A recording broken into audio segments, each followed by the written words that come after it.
नमस्कार, मी स्नेहा. आपण पाहताय पुढारी न्यूज. आमच्या पुढारी आयकन्स या विशेष कार्यक्रमात आपलं स्वागत. आज आपण चर्चा करणार आहोत विवाह योग आणि जन्मकुंडली या विशेष विषयावर आणि त्यासाठी पुढारी न्यूजच्या स्टुडिओत आलेले आहेत सुप्रसिद्ध ज्योतिष आणि वास्तुतज्ञ डॉक्टर विजय साटोरीकर. सरांचं स्वागत करूया. सर, स्वागत तुमचं. नमस्कार. सरांशी आपण चर्चा करणार आहोत विवाह योग आणि कुंडली, आपली जन्मकुंडली, काय तिचं योगदान आहे आपल्या विवाह योगामध्ये त्याविषयी जाणून घेणार आहोत. मात्र त्याआधी सरांची थोडक्यात ओळख करून देते. सरांचा या क्षेत्रातला 32 वर्षांपेक्षाही जास्तचा अनुभव आहे. तसंच त्यांना या क्षेत्रातल्या उल्लेखनीय कामगिरीबद्दल अनेक राष्ट्रीय पुरस्कार सुद्धा मिळालेले आहेत. अनेक संस्थांनी त्यांना नावाजलेलं आहे. तसंच रत्न या विषयांवर त्यांचा खास अभ्यास आहे. त्यांनी ज्योतिषशास्त्र आणि रत्नशास्त्र तसंच वास्तुशास्त्र यात PhD ही पदवी प्राप्त केलेली आहे. हे विशेष. आणि सगळ्यात महत्त्वाचं म्हणजे सरांच्या मागच्या 3 पिढ्या त्यांच्या कुटुंबाच्या याच क्षेत्रामध्ये कार्यरत आहेत आणि त्यांचंही कार्य अक्षरशः उल्लेखनीय आहे. चला तर मग आता चर्चेला सुरुवात करूयात आणि जाणून घेऊयात विवाह योग आणि जन्मकुंडली याविषयी. सर, पुन्हा एकदा स्वागत. सर, सगळ्यात महत्त्वाचा विवाह संस्कार जो आहे तो आपल्या संस्कृतीमध्ये सगळ्यात महत्त्वाचा 16 संस्कारांपैकी एक मानला जातो. तर याविषयी आधी सांगा आणि विवाहाचं महत्त्व काय आहे? काय की आपल्या संस्कृतीमध्ये, सनातन संस्कृतीमध्ये प्रत्येक जी गोष्टी आहेत त्याला संस्कारानं जोडलेलं आहे.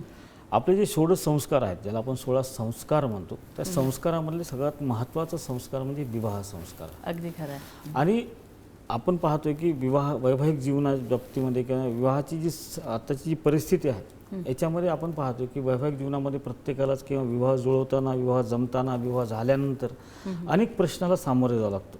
तुम्हीच आता तुमच्या न्यूजवर 2-3 दिवसापूर्वी एक न्यूज दाखवली मागच्या आठवड्यामध्ये की वैवाहिक जीवनामध्ये पुरुषांना किंवा स्त्रियांना त्रास होऊन बरेच जण आत्महत्याचा मार्ग स्वीकारतात. अगदी खरं आहे. तर हा जो स्ट्रेस आहे याच्यामध्ये सगळ्यात महत्त्वाचं काय असतं की जेव्हा हा संस्कार होत असतो तेव्हा तो संस्कारानुसार तो होणं फार महत्त्वाचं असतं. कारण विवाह म्हणजे 2 व्यक्तीचं मिलन नाही आहे, 2 परिवाराचं मिलन असतं. आजकाल आपण पाहतो की परिवारापेक्षाही आपण वेगवेगळ्या समाजामध्ये सुद्धा एकमेका मुलगी देणं घेणं चालतं. त्यामुळं 2 समाजाचं, 2 कुटुंबाचं असं हे मिलन आहे. आणि विवाह एक वैवाहिक जीवनामध्ये तुम्ही जेव्हा पाऊल टाकत असता तेव्हा आपल्या संस्कारानुसार, रीतिरिवाजाप्रमाणे आणि मंत्रोच्चाराच्या याच्यामध्ये जर आपण तो त्या मुहूर्तावर योग्य वेळी तो विवाह जर झाला तर तिथं वैवाहिक जीवनात येणाऱ्या अडचणीला बराच आळा घालता येतो आपल्याला. आणि सगळ्यात महत्त्वाची गोष्ट म्हणजे की विवाह योग जो असतो आपल्या कुंडलीमध्ये तो प्रत्येकालाच वैवाहिक जीवनामध्ये संपूर्ण सुख मिळतं असं नसतं.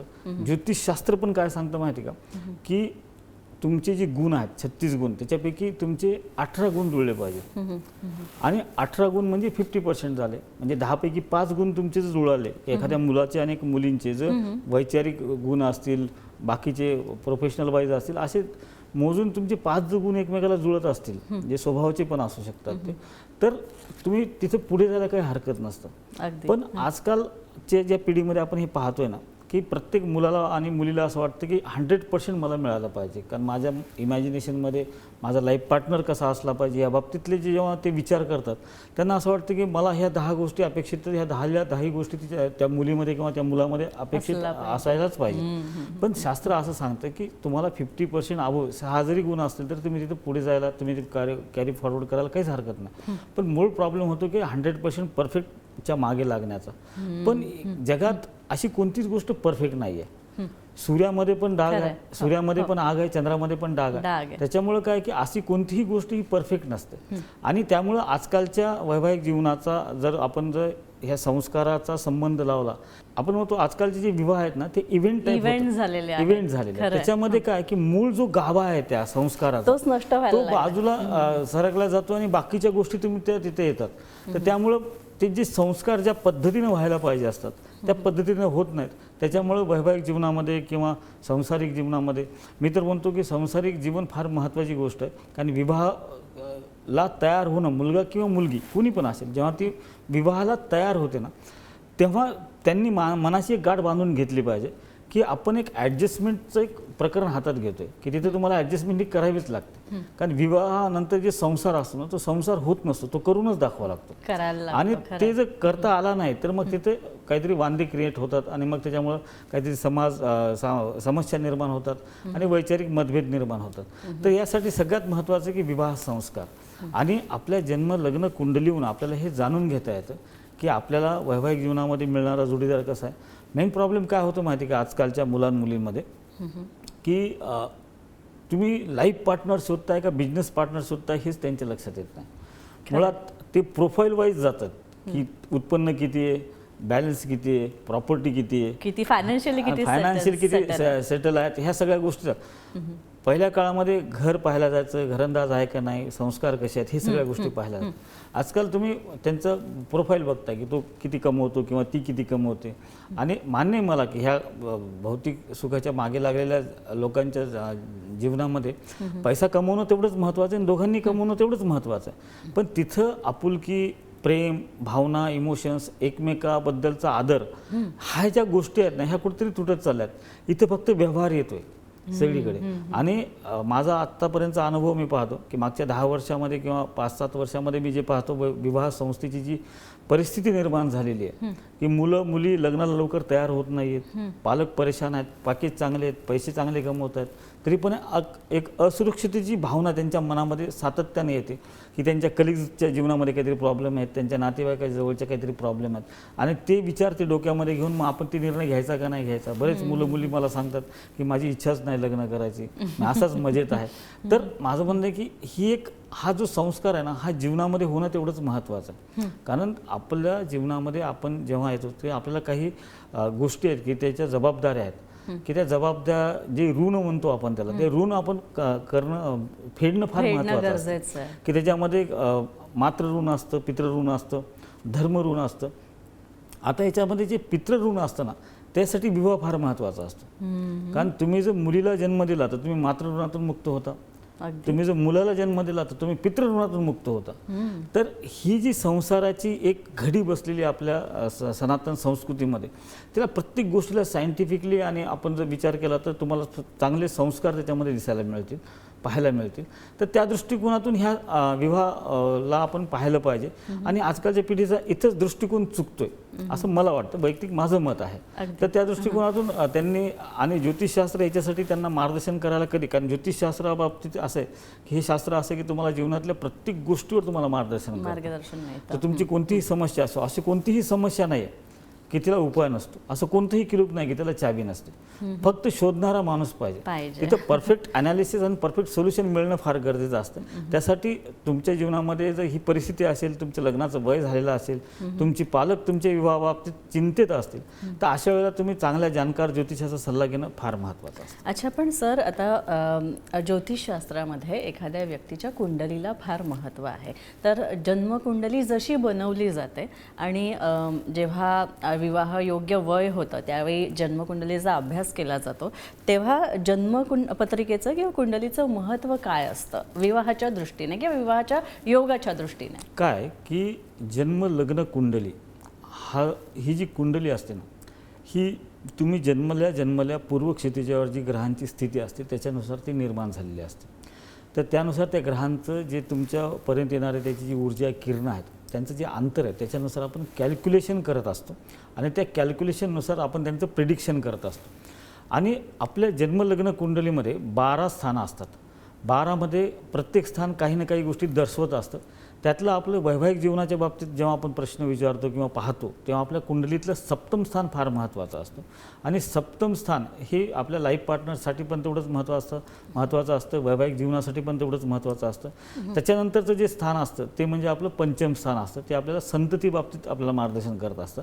आणि चतुर्थ स्थान जे असतं आपल्या कुंडलीतलं ते आपल्याला कौटुंबिक सुखाच्या बाबतीमध्ये मार्गदर्शन करत असतं. तर जेव्हा आपण जन्मलग्न कुंडली पाहतो त्यावेळेस त्या सप्तम स्थानाशी संबंधित ग्रहांची स्थिती काय आहे, तिथे कोणते ग्रह आहेत, तिथला स्वामी कोण आहे, या सगळ्यांचा विचार करून आपण त्यांना प्रिडिक्शन देत असतो की तुमचे विवाहाचे योग कसे असतात, कसे येऊ शकतात, तुमचं वैवाहिक जीवन कसं असणार आहे आणि कधी ते लग्न होऊ शकतं. अच्छा, मला एक सांगा, आता तुम्ही म्हणताय त्याप्रमाणे कुंडलीवरनं आपल्याला समजू शकतो की आपला किंवा ज्योतिषशास्त्र आपल्याला मदत करतं की आपला विवाहयोग कधी आहे ते समजून घ्यायला.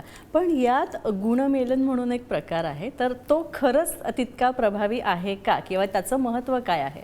काय की गुणमिलन, ज्याला आपण मॅच मेकिंग म्हणतो ना, हे दृष्टिकोन जर त्याच्याकडे पाहायला आपण, तर त्याच्यावर काय कळतं आपल्याला, त्याच्यामध्ये नाडी, वर्ण, वर्ग, तुमचा गण कोणता आहे, या सगळ्या गोष्टी त्याच्यात कळतात. त्याच्याने एक तुमचा स्वभाव कसा असणार आहे, तुमची एकमेकाबद्दलची अटॅचमेंट कशी असणार आहे, तुमची फिजिकल रिलेशन कसे असणार आहेत, तुमच्या भावनिक एक विचारांची देवाणघेवाण कशी असणार आहे. तर ह्या सगळ्या गोष्टीचा एक प्राथमिक अंदाज आपल्याला त्या गुणांवरून कळतो. जसं की आपण एखादं पाहिलं की एखाद्याचा राक्षसगण आहे, एखाद्याचा मनुष्यगण आहे, तर राक्षस आणि मनुष्यगणामध्ये वैचारिक बाबतीमध्ये बघितलं तर त्यांच्या स्वभावाचा तो गुण आहे की एखादा राक्षस असेल तर तो सगळ्या गोष्टी स्वतःच्या मनासारख्याच करण्याचा प्रयत्न करेल, मग ते आरेरावी करेल, तो समोरच्याला हर्ट पण करू शकतो. मनुष्य असेल तर तो कन्फ्यूज असेल तर तो एकदम आरेरावी करणार नाही, कोणा समोरच्याला हर्ट करणार नाही. देवगण असेल तर देवगण हा राक्षसाला पण सांभाळू शकतो, माणसाला पण सांभाळू शकतो. तर ह्या सगळ्या गोष्टीतून कळतं की त्याच्यामध्ये एक वर्ण असतं की तुमचा वर्ण कोणता आहे, की त्याच्यावरून कळतं की तुमची वैचारिकता कशी असणार आहे. त्याच्यामुळं दुसरं असतं की नाडी असते, ती नाडी ही तुमच्या संतान सुखासाठी फार महत्त्वाची असते. तर त्याच्यावरून तुमचं संतान सुख कसं असणार आहे भविष्यातलं, ह्या सगळ्या गोष्टी कळतात. तर ह्या सगळ्या गोष्टीला काही गुण दिलेले आहेत, तर त्याला 36 गुण असतात 1 ते 8 पर्यंत. म्हणजे सगळ्यात पहिला जो आहे वर्ण, त्याला 1 गुण आहे. त्याच्यानंतर सगळ्यात शेवटी नाडी येते, तर त्याला 8 गुण आहेत. त्याच्यामध्ये भ्रकुट असतं म्हणजे रास पण असते, तर त्याला 7 गुण आहेत. तर हे जे गुण आहेत आणि ग्रहमैत्री पण असते त्याच्यामध्ये, तुमच्या राशीची स्वामीची मैत्री कशी आहे, त्यानुसार सुद्धा तुमच्या दोघांच्या स्वभावामध्ये काय फरक पडू शकतो, दोघांचे एकमेकाबद्दल वागतानाचा स्वभाव कसा असू शकतो, हे आपल्याला जाणून घेता येतं. त्याच्यामुळं 36 पैकी मिनिमम 18 गुण 50% आपल्याला मिळायला पाहिजे. अच्छा, पण मग 36 पैकी 36 जुळले तर ते अशुभ असतं असं काही असतं का? आणि नाडीच्या बाबतीत पण तुम्ही म्हणालात, तर जर नाडी एक आली तर लग्न करू नये असं म्हणतात, संतती प्राप्तीसाठी त्यात काही अर्थ आहे, तो असं काही असतं का खरंच? काय असतं की आता जसं तू पहिल्यांदा सांगितलंस की 36 पैकी 36 गुण मिळाले, तर काय की आपण म्हणतो ना की समजा तुझं माझं जमत नाही, तर आपण काय म्हणतो की आमचा दोघांचा 36चा आकडा आहे, खरं बरोबर. तर हे आपली बोली भाषेमध्ये आपण असं बोलतो की माझा आणि त्याचा 36चा आकडा, गमतीनं म्हणतो. पण आउट ऑफ 100 गुण मिळालेले कोणाला नको असतात, ते चांगलेच असतात ना. तर तिथं 36चा आकडा आहे, 3चं तोंड एकीकडे, 6चं तोंड विरुद्ध दिशेला आहे, त्याच्यामुळे ते 36चा आकडा आपण बोली भाषेत असं म्हणतो की आमचा 36चा आकडा आहे. पण तसं वैवाहिक जीवनामध्ये असं नसतं. जेवढे गुण चांगले मिळाले तेवढे चांगलंच असतं ते, त्यामुळे ते अशुभ नसतं. दुसरं तू विचारलंस की नाडीचं, तर नाडीचं काय की आद्य, मध्य आणि अंत्य ह्या 3 नाड्या आहेत. ह्या 3 नाड्यामध्ये पहिल्या काळामध्ये ब्लड ग्रुप म्हणून समजलं जायचं की आद्य नाडी, मध्य नाडी म्हणजे कफ, वात आणि पित्त, ह्या याच्यामध्ये त्या डिवाईड केलेल्या असायच्या. तर एखाद्याची कफ प्रकृती आहे का, एखाद्याची वाताची असेल, तर हे जे आहे तर पित्ताची प्रकृती कोणाची असते, त्यानुसार ह्या नाडीहून आपण ते शोधल्या जातं. आणि सगळ्यात महत्त्वाची गोष्ट काय की जसं संतांच्या बाबतीमध्ये तू म्हणलीस की पहिल्या काळामध्ये मेडिकल सायन्स तेवढं पुढे गेलेलं नव्हतं, तेवढं टेक्नॉलॉजी पण पुढे गेलं नव्हतं, तेव्हा आधार ज्योतिषशास्त्राचा होता. त्याच्यामुळं मला असं वाटतं की नाडीमुळं तुम्ही विवाह टाळणं किंवा त्याला ती पत्रिका बाजूला करणं हे चुकीचं आहे. तुम्ही त्याच्यामध्ये तुमची जर गुण मिळाले असतील तर ते गुण सुद्धा तिथं तुम्हाला नाडी एक जरी असेल तर तुम्ही तिथं करू शकतो. आणि ज्योतिषशास्त्रामध्ये काय माहिती का, नाडीपाद कोष्टक नावाचं एक कोष्टक असतं की त्याच्यामध्ये बरेचदा एक नाडी असलं तरी ते नाडी दोष नाहीसा होतो किंवा तो सौम्य होऊन जातो. त्यामुळे तिथे तुम्ही ते करू शकता. त्यामुळं ब्लड ग्रुप जरी वेगळे असतील किंवा नाडीपाद कोष्टकामध्ये तुमचा दोष जर नाहीसा होत असेल तर तिथे विवाह करायला काही हरकत नाही. अच्छा, एखाद्या म्हणजे विवाहिच्छुक तरुण तरुणी असतील आणि त्यांच्यामध्ये एकाची कुंडली त्याला मंगळ जास्त असेल किंवा काही प्रमाणात असेल, तर फटकन पाऊल मागे घेतलं जातं, अरे मांगलिक आहे तर मग नको. तर हा गैरसमज आहे का, आणि असेल तर तो आपल्याला दूर करायचा? काय माहिती का, मंगळाच्या बाबतीमध्ये 101% गैरसमजच आहे लोकांचा. मंगळ असतो म्हणजे काय असतो त्याच्यावर आपण वेगळा एपिसोड करणार आहोत. तरी पण प्रायमरी स्टेजला मी सांगतो काही गोष्टी की मंगळ कुंडलीमध्ये असणं म्हणजे काय की जर तुमच्या जन्म लग्न कुंडलीमध्ये प्रथम स्थान, चतुर्थ स्थान, सप्तम स्थान, अष्टम स्थान आणि द्वादश स्थान या स्थानामध्ये जर मंगळ असेल तर तो मांगलिक कुंडली आपण मानतो. आता मांगलिक कुंडली असणं म्हणजे काय तर त्या स्थानाशी संबंधित तिथे जर मंगळ असेल तर त्या स्थानामध्ये संबंधित तो व्यक्ती ॲग्रेसिव्ह असतो. मंगळाचा स्वभाव कसा आहे, तापट आहे, धाडसी आहे, पराक्रमी आहे आणि तापट पण आहे. तर तो जो प्रथमात असेल तर तो एकदम रागीट माणूस असणार आहे, तो स्वतःच खरं करणार, समोरच्याचं ऐकून नाही घेणार. चतुर्थात असेल तर घरातल्यांसोबत विद्रोह करणार, तिथं धडाडीनं स्वतःची कामं करणार. सप्तमात असेल तर आपल्या लाईफ पार्टनरबद्दल तो धाडसीपणा करेल किंवा तिथं तो समोरच्या पार्टनरला डॉमिनेट करू शकतो, अशी त्याची स्वभाव असू शकतो. त्यामुळे जमत नाही. आणि अष्टम स्थान हे आपल्या आरोग्याचं स्थान असतं आणि त्याला मृत्यूस्थान पण आपण म्हणतो. तर त्या ठिकाणी असेल तर आरोग्याच्या बाबतीतल्या काही कॉम्प्लिकेशन्स जीवनामध्ये निर्माण होऊ शकतात किंवा अपघात वगैरे होण्याची शक्यता असते किंवा सर्जरी वगैरे होण्याची शक्यता असते बरं का. होईलच, हां शक्यता असते, होईलच असं काही नसतं. कारण आपण फक्त एका मंगळावरून आपण प्रिडिक्शन नाही करू शकत. हे महत्त्वाचं आहे. फक्त एक मंगळ त्या ठिकाणी आहे तर त्याच्यामुळे त्याचा ॲक्सिडेंटच होईल असं नाही. आता बरेच जण मला म्हणतात की आमच्या मुलाच्या अष्टमात मंगळ आहे, मग त्याला वाहन खरेदी करून देऊ का नको. अरे ॲक्सिडेंट व्हायचा तर बाथरूममध्ये पण होईल ना, तो बाईक चालवतानाच व्हायला पाहिजे असं थोडीच आहे. पण काय असतं की त्याच्या बाबतीमध्ये थोडेफार अशा लोकांना थोडेफार मार लागण्याची शक्यता जास्त असते, चालता चालता पाय घसरून पडण्याची शक्यता असते. तर छोटे मोठे लहान मोठे सर्जरी, टाके वगैरे पडणं ज्याला म्हणतो आपण, अशा गोष्टी घडतात. आणि व्ययस्थान म्हणजे ते आपल्या खर्चाचं ठिकाण आहे. त्या ठिकाणी जर मंगळ असेल ना तर त्या ठिकाणी कर्ज होणे, कर्जबाजारी होणे, आर्थिक व्यवहारामध्ये नुकसान होणे किंवा आर्थिक निर्णय चुकणे, त्याच्यामुळे वैवाहिक जीवनावरचा इम्पॅक्ट येणे. तर ह्या सगळ्या गोष्टी या मंगळामुळे होतात. आणि सगळ्यात महत्त्वाची गोष्ट काय असते की जेव्हा सप्तमात मंगळ येतो त्यावेळेस बरेच जण घाबरून टाकतात की मंगळात सप्तमात मंगळ असेल म्हणजे ह्यांचा घटस्फोटच होणार. काही बरेच जण जे काही सो कॉल्ड लोक असतात ते डायरेक्ट सांगतात सप्तमात मंगळ मुलाच्या किंवा मुलीच्या लग्न करू नका किंवा दोघांपैकी एकाचा जीव जाईल. असं काही होत नसतं, असं काही नाही. मंगळ हा तापट ग्रह आहे, पराक्रमी आहे. फक्त काय होतं की जर सप्तमात मंगळ असेल तर ज्याच्या पत्रिकेत मंगळ आहे तो फिजिकल रिलेशनमध्ये सुद्धा ॲग्रेसिव्ह असतो, स्ट्रॉंग असतो. आणि समोरच्या पत्रिकेमध्ये जर मंगळ नसेल तर तो तिथं कमी पडतो. तर त्यामुळे दोघांमध्ये दुरावा निर्माण होऊ शकतो. ह्या दृष्टिकोनातून ती पत्रिका पाहायला जाते. तर अशा वेळेला आणि ज्योतिषशास्त्रामध्ये मंगळाचा दोष जाणारे 54 प्रकार सांगितलेले आहेत की ते दोष जाऊ शकतात. म्हणजे थोडक्यात तुला सांगतो की एखाद्याच्या मुलीच्या कुंडलीमध्ये मंगळ आहे आणि एखाद्या मुलाच्या कुंडलीमध्ये मंगळ नाही आहे, तर अशा वेळेला त्या मुलाच्या पत्रिकेमध्ये 3, 6 आणि 11व्या स्थानामध्ये कोणताही पापग्रह असेल तरी मंगळाचा दोष नाहीसा होतो. असं म्हणतात की ज्यांच्या पत्रिकेमध्ये जन्मकुंडलीमध्ये मृत्यू षडाष्टक योग आहे अशा लोकांनी लग्न करू नये किंवा अशी लोक लग्न करणं टाळतात, तर ते कितपत योग्य आहे किंवा तसं टाळणं जास्त योग्य आहे की काय? एक तर काय की ह्या योगाचं जे नाव आहे ना त्याच्यामध्ये मृत्यू हा नाव आलेलं आहे. त्याच्यामुळे बऱ्याच जणांना त्याच्याबद्दलची खूप भीती आहे आणि त्याच्यात पूर्ण नॉलेज नसल्यामुळे बरेचदा काय होतं, मृत्यू षडाष्टक हा एक योग जो आहे ना तो कोणाच्या वैयक्तिक कुंडलीमध्ये कधीच नसतो. तो मुलाच्या आणि मुलीच्या याच्यामध्ये गुणमिलनामध्ये जेव्हा आपण गुणमिलनामध्ये जेव्हा आपण पाहतो ना तेव्हा ते आपल्याला दिसतो. म्हणजे मृत्यू षडाष्टक योग म्हणजे काय असतं की मुलाच्या कुंडलीपासून मुलाच्या राशीपासून मुलीची रास जर 6वी किंवा 8वी येत असेल किंवा मुलीच्या राशीपासून मुलाची रास जर 6वी किंवा 8वी येत असेल तर त्याला मृत्यू षडाष्टक योग म्हणतात. 6वी म्हणजे षड आणि अष्टक म्हणजे 8वी. तर 8व्या स्थानाचं नाव मृत्यू स्थान आहे म्हणून मृत्यू षड अष्टक योग असं त्याचं नाव आहे. तर बऱ्याच लोकांना असं वाटतं की मृत्यू षडाष्टक योग आहे म्हणजे दोघांपैकी एकाचा मृत्यू होणार आहे याच्यामध्ये, त्याच्यामुळं ते टाळलेलं बरं, त्याच्यामध्ये हात घालणंच नको, विषयाची परीक्षा का घ्यायची. पण असं काही नाही. याच्यामध्ये 2 प्रकार असतात, एक मृत्यू षडाष्टक योग आहे आणि एक प्रीती षडाष्टक योग आहे. तर हे 2 योग असतात. तर प्रीती षडाष्टक योगामध्ये काय असतं की प्रेम खूप असतं, काळजी खूप असते, पण ते समोर आलं की दोघांचं पटत नाही. म्हणजे तुझं माझं जमन आणि तुझ्याशिवाय करमत नाही असं. म्हणजे समोर आले की भांडण असतात, लांब गेले की खूप काळजी असते, जेवण झालं का, झोपलं का, कुठे काय, इथपर्यंत. तर पण मृत्यू षडाष्टकमध्ये काय असतं की दोघांमध्ये वैचारिक मतभेद जास्त निर्माण होत असतात आणि ते कधी कधी टोकाचे पण होतात.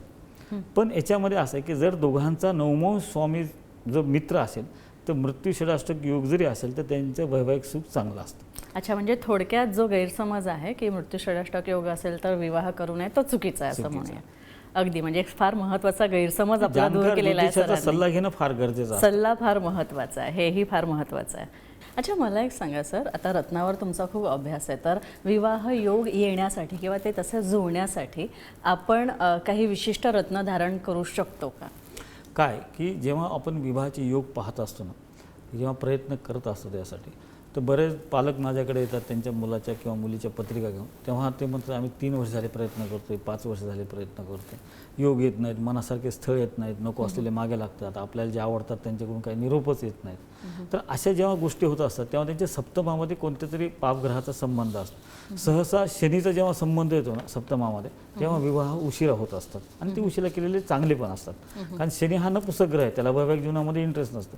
तर अशा वेळेस सप्तमामध्ये शनीचा जर संबंध आला तर आपल्याला शनीचं रत्न किंवा शनीची पूजा किंवा शनीचे यंत्र हे उपाय आपण करू शकतो. किंवा सप्तमामध्ये जो काही स्वामी आहे तो जो पापग्रहाने युक्त असेल, तेव्हा सप्तमाचा स्वामी समजा मंगळ आहे किंवा गुरु आहे आणि तो मंगळासोबत बसला आहे किंवा सूर्यासोबत बसला आहे किंवा शनीसोबत बसला आहे, तर अशा वेळेस सप्तमेशाला आपण त्याचा जो उपाय केला किंवा त्याचं सप्तमेशाचं रत्न आपण जर धारण केलं तर आपल्याला वैवाहिक जीवनासाठी आपण जे प्रयत्न करत असतो त्याच्यामध्ये चांगलं यश मिळतं आणि मनासारखा जोडीदार मिळू शकतो.